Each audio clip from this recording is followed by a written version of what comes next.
I caught the last chord. Let's do another one.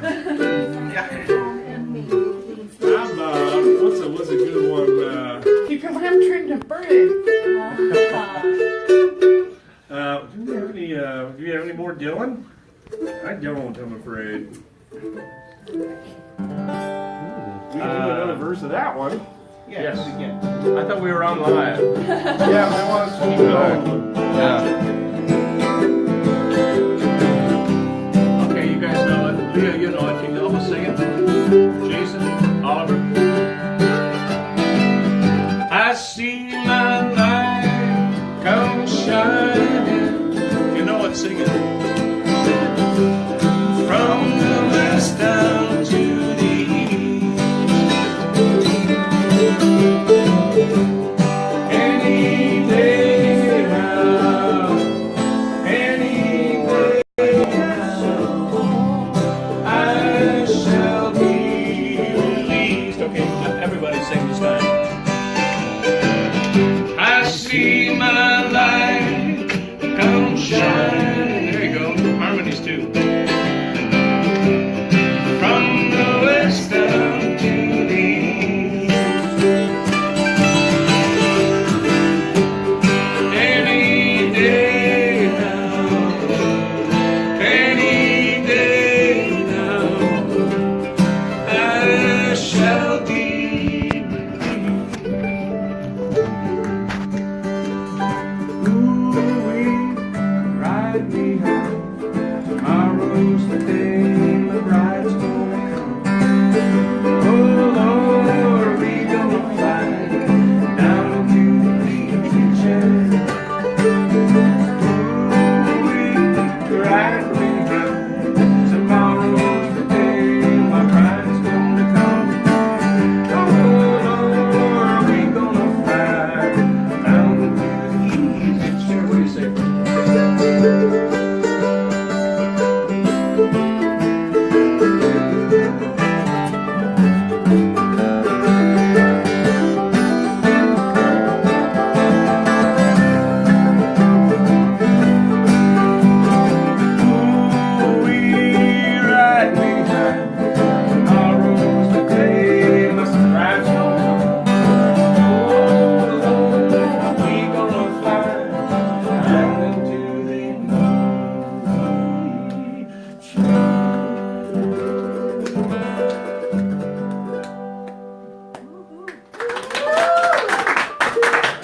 Don't try this at home.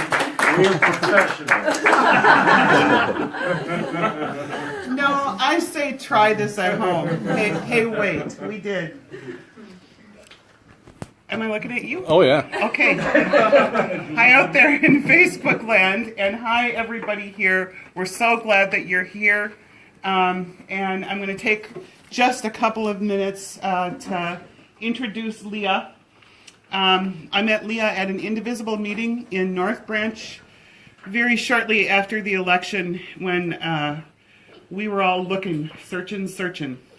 And she gave some indication at that point that she was thinking about the idea that she might make a run, and she was talking about doing a tour of the congressional district, the very large congressional district. And I thought, shoot, she has some just spunk. I don't know if that's the right word. I was going to say something else, but it's not appropriate.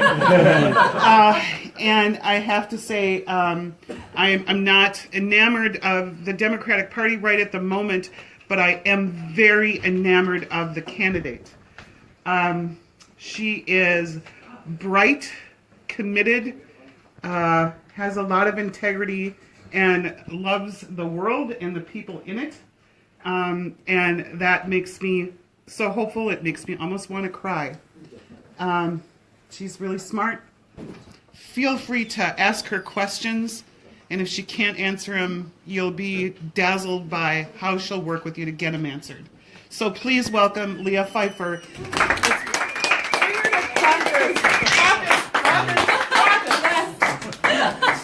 Let's get those donations Thank you. sent in over Facebook. Yeah. Donate through Facebook. Let's do it. Thank you, Missy, and thank you, Fred. Thank you. That music was amazing. The food is excellent, and I really want to thank Missy and Fred for opening their home today to all of us to enjoy this fellowship and fun and interaction in our political community. And I also want to acknowledge the traditional custodians of the land that we are on today, as they are always fighting to have their voices heard in our government. We're all here tonight because we have some level of interest in our political landscape and in who our representatives are. My path to politics wasn't exactly traditional. I spent the last 10 years enforcing laws written by Congress. I worked in border enforcement and I worked in counterterrorism, two of probably the most broken areas of our federal government. And in these two areas, I began to see the disconnect between the folks who write our laws and the people that those laws are supposed to protect. I was 24 years old when I started working in a detention center for undocumented immigrants here in Minnesota. And I started working there because I spoke Spanish. I speak Spanish. And every day for 6 years, I tried to bring an element of comprehension to some very scared and very confused individuals. But at some point, there was just no explanation. As much as I translated, the laws that I was trying to explain were inexplicable. So I left, and I went on to study public policy, thinking that maybe I could wrap my head around this disconnect between politicians and the people they represent by studying at the Humphrey School of Public Affairs, where I got my master's degree in public policy. After I graduated, I got a job offer from the FBI, and I went to Quantico to train for 3 months to become an intelligence analyst. And I came back to Minnesota after those 3 months and started working counterterrorism here in the Minneapolis office of the FBI. I, again, tried to make sense of the laws that we had on the books to keep our nation safe, but too often these laws miss the mark. So I've seen over the course of this past decade why these national security laws that miss the mark exist and what's wrong. And what I view as the problem is that we're not getting to the root of what keeps us safe to begin with. What keeps us safe, what national security really is not border walls or travel bans. It's access to clean water and health care and good education, and the ability to put food on your family's table, and the ability to put a roof over their head. That is truly what national security means to me. And the laws that we're writing and that we're enforcing are not getting us to where we need to be as a nation. So I decided, after 10 years of enforcing broken laws written by Congress, that I was going to try to change them. And after the last election cycle, as Missy mentioned, I started really thinking about what it would mean to try to represent the people of the 8th District. And in May, when President Trump fired my boss, James Comey, I decided this was the time. I knew I needed to get out there and understand this disconnect between politicians and people, and to see how I could fix it. So I left the Bureau, submitted my resignation, and hopped on my motorcycle and drove around the 8th District in 80 days. I put on 7,000 miles, I traveled to 18 counties, and I talked to a lot of people. And what I found through this listening tour was a lot of frustration and anger. And there's a lot of frustrated, angry people out there. People who know that their interests aren't being represented. People who see that we're growing further apart from the values that we say we represent.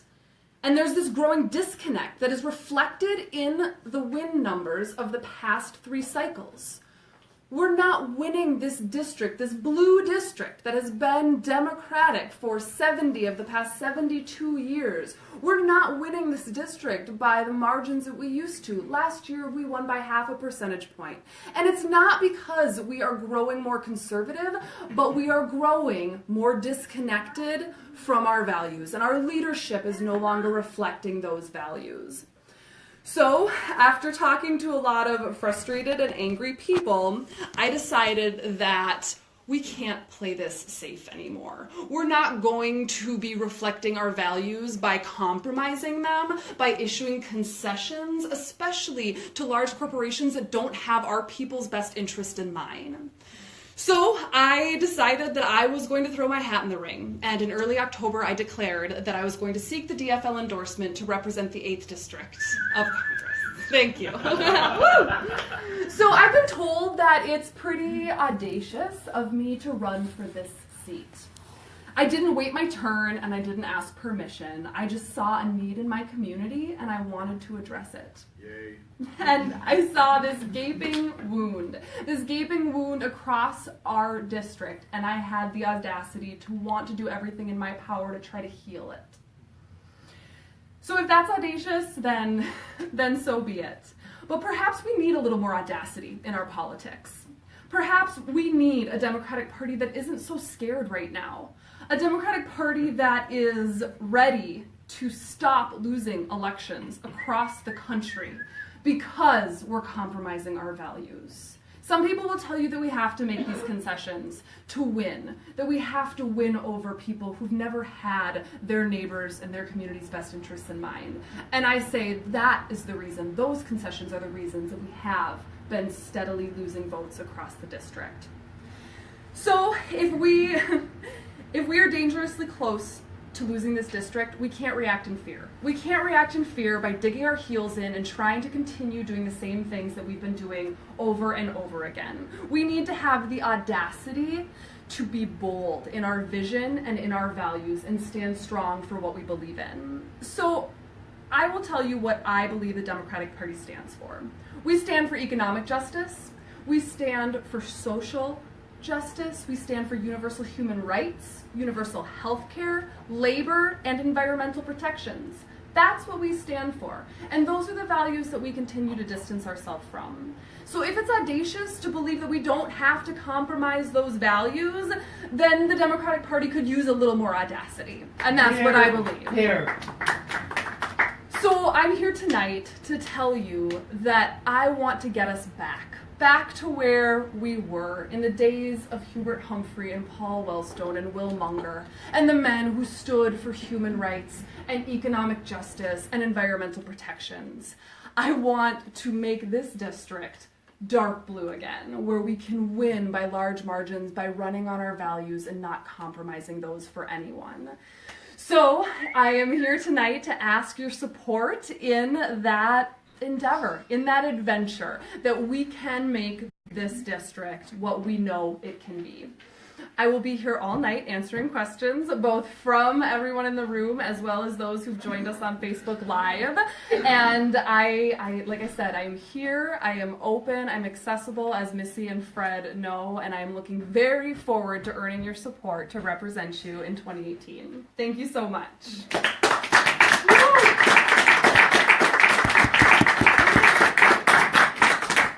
Here at the very end, so we're not done now.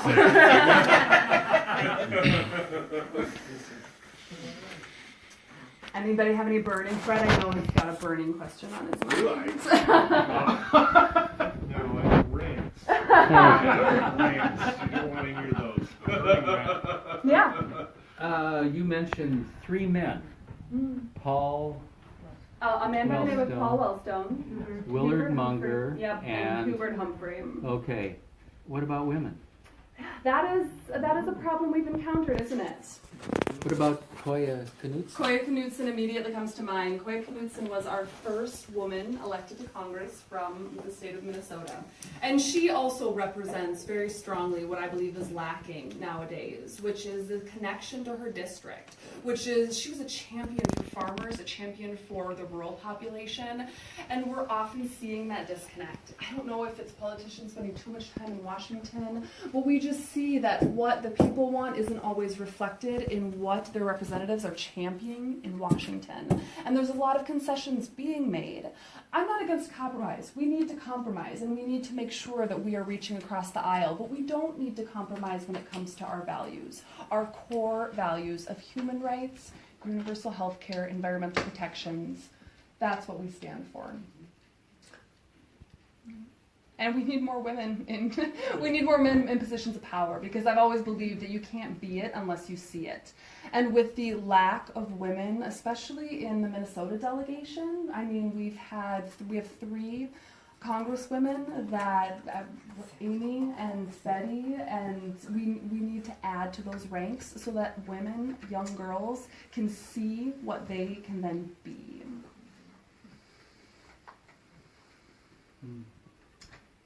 Well, I don't know, this came in the mail today from Representative Nolan.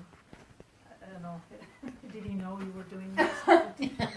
Yeah. And it's a list of all the things that he's accomplished or done, tried to do in the last year, I guess.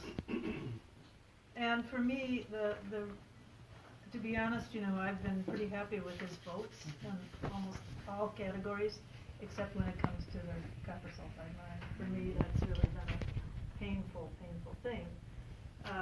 And here he mentions that, and the land exchange too, which he describes as something as, you know, very good for the state. But he says his legislation facilitates the Obama administration approved polymet land exchange on the Iron Range. Strong bipartisan support, and would give the public 6,690 more acres. So that there's the land exchange, and then there's the copper sulfide mine. So it was a close race last year, and with Mills, and it seemed as though the only reason that he was able to beat Mills is because he agreed to them, the people on the range, that he would go forward and support that. So when you went around and up there, I mean, how would you deal with those people? Well, the data doesn't really support that calculation either. So if you go to 2012 and you look at the margins that we won by 8%, Congressman Nolan won by in 2012, somewhere around there, and then the next year 1.5%, and then the next cycle 0.5 percentage point, and you look where the votes are being lost, the only place where he's been able to retain votes or grow votes is on the Iron Range. And every other House district, state House district in the entire CD8 has lost votes steadily over the past 3 cycles. So we need to make sure that when we're talking about the congressional district, the 8th congressional district of Minnesota, we're talking about more than just the Iron Range. And I'm from that area. My family has run businesses on the Iron Range. My family's worked in the mining industry on the Iron Range for 4 generations.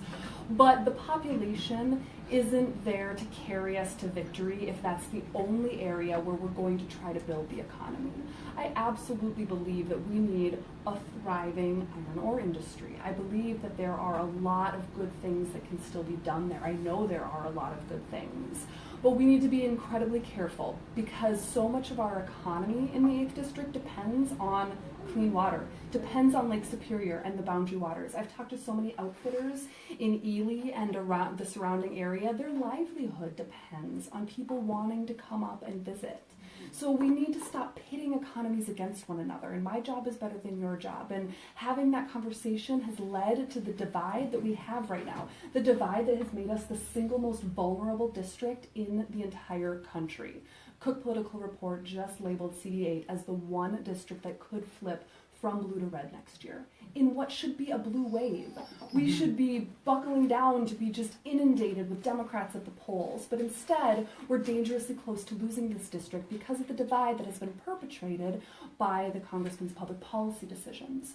So going back to what you read in the letter about the Obama era decision on the land swap. So one thing that I like to point out to illustrate how when politicians weigh in on these decisions, it really erodes public trust. So in the polymet land swap legislation, Congressman Nolan said, I have to introduce this legislation because we have to uphold that federal agency decision. We have to uphold the agency decision. But then in the Twin Metals project, he introduced legislation to strike down the agency decision, which was to do a 2-year study on the land that would possibly be mined for the Twin Metals location. So we have two conflicting rationale for why we're supporting these projects. And when a politician weighs in and starts giving conflicting rationale for his decisions, it starts to really erode the public trust. And people don't want to show up to vote. They get frustrated, they get angry, they feel like decisions are being made by multinational corporations with abysmal labor records, let's be honest. And we need to talk about that. We need to bring light to that, because that is what has put this district in the precarious position that we're in. So let me make sure I understand. So he won because he was able to gain votes on the range in that area, but he didn't have good votes on the North Shore and Duluth. So he's maintained or grown his numbers on the range, while the rest of CD8 has plummeted. So we've lost votes everywhere else. So my goal would be to make sure we're speaking to the entire CD8.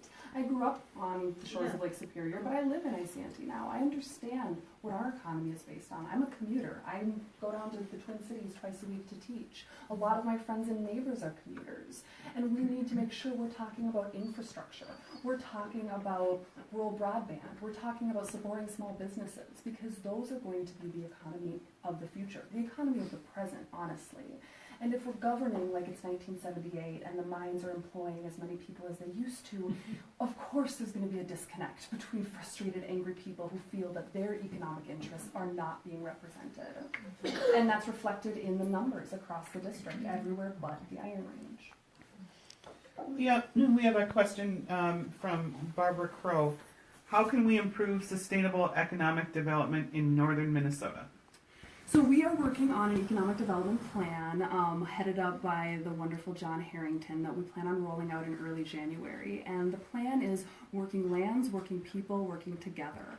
It looks at a myriad of areas, including healthcare, broadband, infrastructure, small businesses. There is no silver bullet answer to solving economic woes, unfortunately. We're not going to have the next Blandon paper mill come in and employ as many people as it used to. Same with the mines. So we need to make sure that we're not only investing in large companies and in offering them tax breaks to come here, but we're also investing in small businesses. Something like 80% of all employers are small businesses, and we need to make sure that they have the resources they need to get started.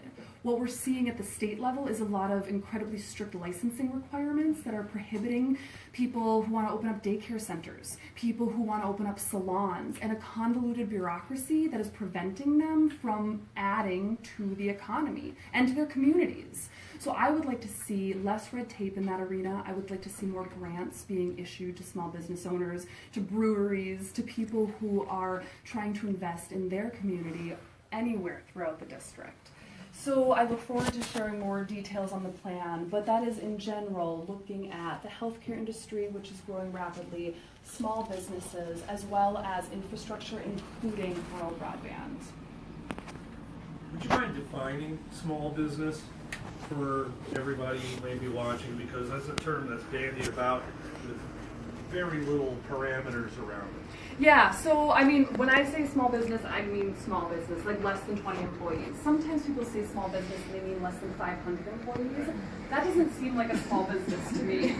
My family, the women in my family have run small businesses the past 4 generations, mostly restaurants, where we had less than 20 employees at any given time. So those are the painful stories that I know of people who have run truly small businesses, less than 20, 30 employees, that need help to keep their doors open and that need to know we have their back at the governmental level, and we don't just have the backs of folks who employ more than 500 or 1,000 people.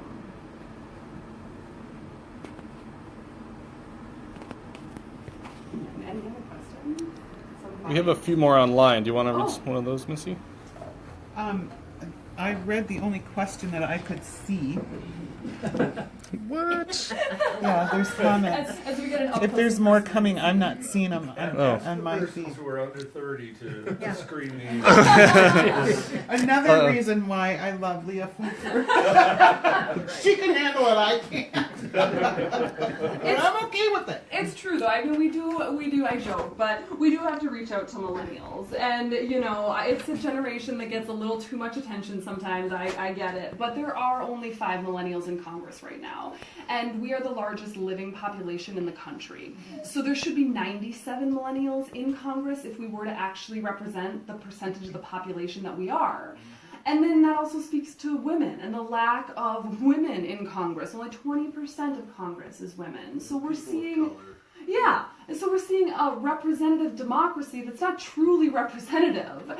And it won't be until we start closing the gaps both in generations, in gender, in people of color, in all the areas that have been underrepresented for so long. And I think 2018 is the perfect time to start making change in that area. Like I said, it should be a safe year, a good year. This is a good, strong Democratic year to transition this seat.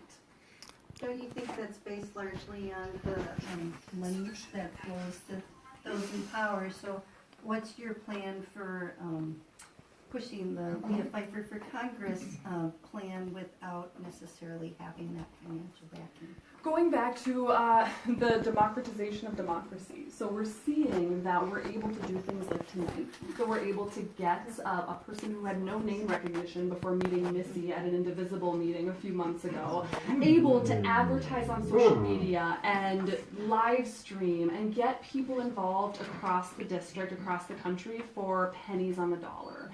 So I think that social media can be a blessing and a curse, right? But if you wield it correctly and you really make sure that you're using it to spread your message while also investing in things like videos on Amazon or Netflix or YouTube or whatever people are watching these days. I don't have cable television, so we're investing millions and millions, hundreds of millions of dollars into TV commercials on traditional cable television when many people, I would bargain, in this room don't even watch your traditional cable television other than maybe your local news in the You'll get more evening. coverage on a Snapchat. Right. So I get frustrated. There was a memo leaked from the DCCC recently that said that all candidates who were to get DCCC backing had to save 75% of all their money raised to go towards media in the TV realm. And that is incredibly frustrating to me because that represents an old way of thinking, an old way of running campaigns, an old way of governing. So I can't unilaterally institute campaign finance reform right now, although I plan to do it as soon as I get to Congress. First order of business. Get your internet But while you can. yeah. But until that happens, there are ways we can bring down the cost of campaigns. It's insane that this district was the most expensive district in the nation last cycle. That is crazy. And there are ways that if you run a campaign effectively, smartly, using the technology that we have available to us right now, you can keep your costs down while still getting your message out. Are you So saying that's how we though try. that it was the most expensive for just Nolan, or, I mean, overall? Because I know that Mills was, the Republicans were flooding. And part of it was all the outside money that was coming in because it's a swing district that's been targeted by Republicans for a long time. Part of it was a self-funded millionaire who's not running in this race. Are you a millionaire? I'm not a millionaire. Good question, though. Are you even a thousandaire? Right. Some of those millionaires would keep the money out of their campaign, just leave it in the district. That would Right. actually help people. And invest and make sure that you're getting your resources, your campaign resources from the district. So it was the most expensive district race in the entire nation, and it was for a lot of reasons. I don't anticipate it will be the most expensive this time around because of who the GOP candidate is this time and the fact that Republicans are going to be defending a lot of their own seats rather than trying to target democratically held seats. But that's yet to be seen. Who is the Republican candidate? I don't even know. The Republican candidate is a man by the name of Pete Stauber. He's from Hermantown, comes from a hockey family. Stauber and Lincoln. Has been a cop for 23 years, a St. Louis County Commissioner, and he's not Stuart Mills. Stuart Mills was easily painted as a rich frat boy who drove around in his Corvettes and was really not a person who resonated with this district at all, and that was reflected in why he lost. Pete Stauber, on the other hand, has strong law enforcement experience, and if we're going to go up against that toe-to-toe, we need to make sure that we're putting someone with strong law enforcement experience up against that. So I think that we need to reassess who is the best candidate to really beat the GOP candidate this time. This is not a rematch of 14 and 16. This is a different scenario. So can you tell me a little bit about your national security experience and why that matters now, and not only why do we need somebody with national security experience in Congress, but how can you help the 8th District with that experience, with FBI and with Homeland Security? So the 8th District is uniquely positioned to need someone who has a strong national security background. So we've got Camp Ripley, we have an international port in Duluth, we have an extensive border with Canada. So there are a lot of characteristics about the 8th District that really necessitate someone who understands border enforcement and counterterrorism and a lot of the national security issues that come with simply where we're situated. And that's not something that we often think about. But the most, in my estimation, the most porous border we share is not with Mexico, but with Canada. And we need to really make sure that we have representatives who understand that and are putting appropriate funding to where it needs to be. And instead of funding a border wall with Mexico, maybe we actually start paying attention to who's crossing the border from Canada.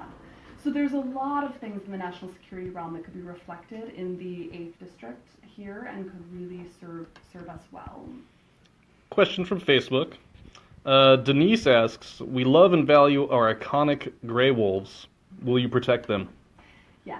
So one of the things that was most disheartening when Congressman Nolan was elected in 2012, and I believe it was the next year, was the vote to declassify the wolves. And that was something that was so heartbreaking, especially when you look at our district. We have 5 reservations in the district, and the wolves are incredibly important both to our Native American population and to the people here that love them. So we need to make sure that we are looking at protecting the wolves within reason, of course, and we have an executive branch, we have the DNR, we have career civil servants who understand the wolf population and will be able to recommend when those levels should be reassessed or changed.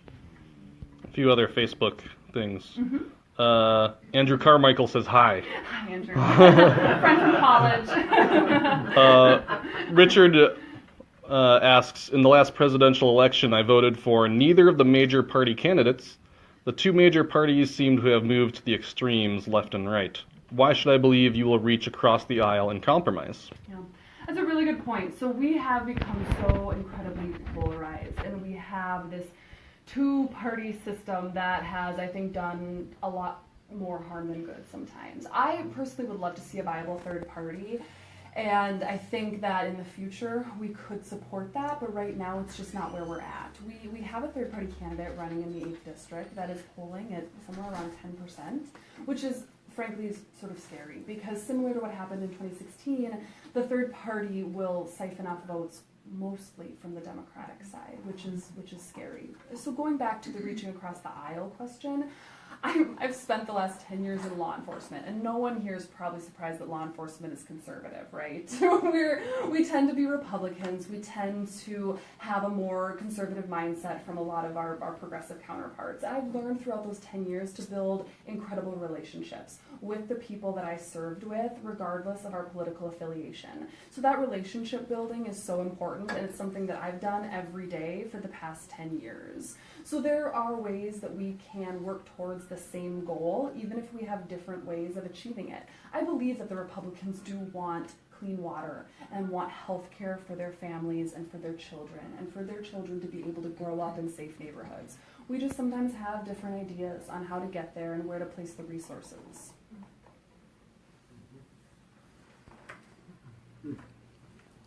Well, if that's all the questions from online and here, there's more food on the table and more wine in the kitchen. So I hate to keep people from it. More music, eh? And more music. So thank you so much. Thank you for streaming, for those of you who joined us on Facebook Live, to Missy and Fred.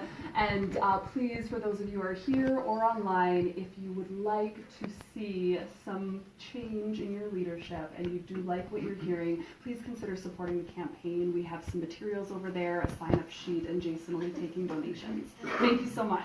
And also, and one more thing for everybody here and anybody out there, a little plug for something going on in Sandstone tomorrow. There's a Sandstone History Museum on Main Street in Sandstone, not to be confused with Pine County. They're having an open house tomorrow from 10 to 2, I believe it is. You'll see Roger and Fred playing from 12 to 2. And at 10:30, there's going to be a lefse making demonstration put on by Dorothy Dibvig. We do lots of different fun things here in rural flyover country. And we're going to enjoy our evening. Hope to see you tomorrow. Huh? And caucus. And caucus, February 6th. caucus, February 6th. Mark it down. Mark it down. Thank you. Good job, Missy. Let's see if I can actually stop it first. Hold on. With the apron above it.